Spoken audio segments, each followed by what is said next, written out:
first challenge was navigating a new reef passage from Australia and timing a daytime arrival at the beautiful remote sand island of Herald Cays, teeming with birdlife, some of whom we had to wake up to have their photos taken.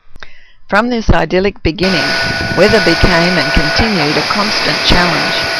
Here we are, sitting out an unseasonable cyclone at Rossell. It unroofed houses, tore down banana trees, and poured out tanks full of water on us for 3 days.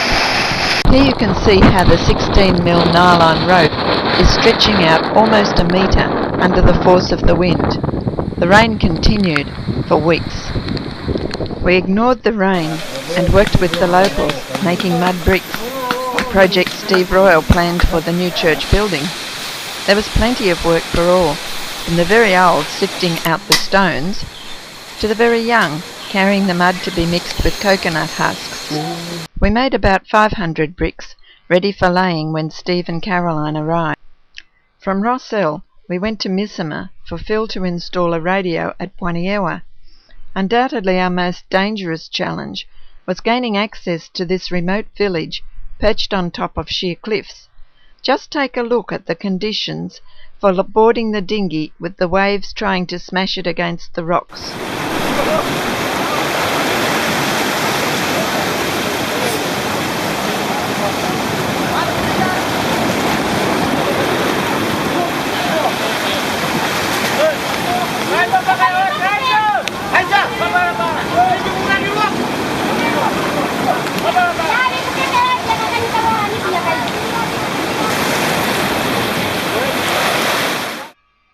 Here, a very hesitant white woman, reluctant to take the plunge, is catapulted aboard.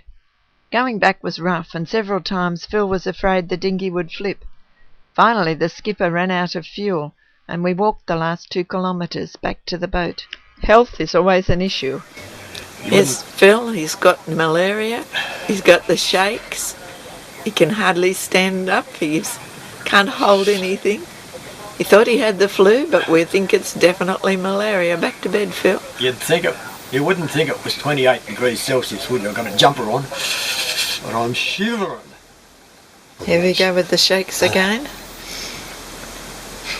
I'm married to an old man. Adapting to the local lifestyle can be challenging. This year I travelled by sailing canoe to Paniati and spent 10 days in the village, living on yams, pumpkin and sweet potatoes, with the interesting addition of couscous to my diet. Washing where there is plenty of water is fun. Everything we do is a source of great entertainment to the locals, especially the children. A more serious issue is toilets. This one was well past its use-by date, caving in at the edges and a threat to the user. The rewards were worth all these challenges. My English and Midsummer classes were greatly valued. The look on someone's face when they read the Bible for the first time is worth everything. Wow. Wow. Now we put them together. Waga. Waga, good. Waga. Some of the ones I was teaching were church leaders and their wives who had had minimal or no education. Phil wired up the new Bible college at Palmbra. He installed 5 fluorescent lights in the church. Do you like the ladder? He also installed solar-powered LED lights in the dormitories for the staff and students.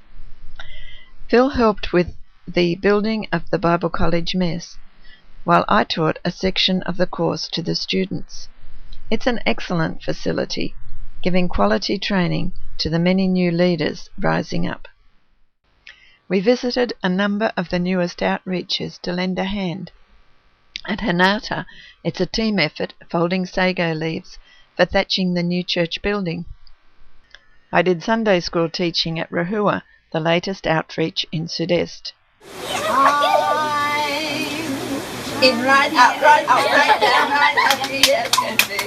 We held the first service in this new church. Watson, the leader, is very innovative. This is his pulpit, and to level the ground for his church building, he made this wheelbarrow.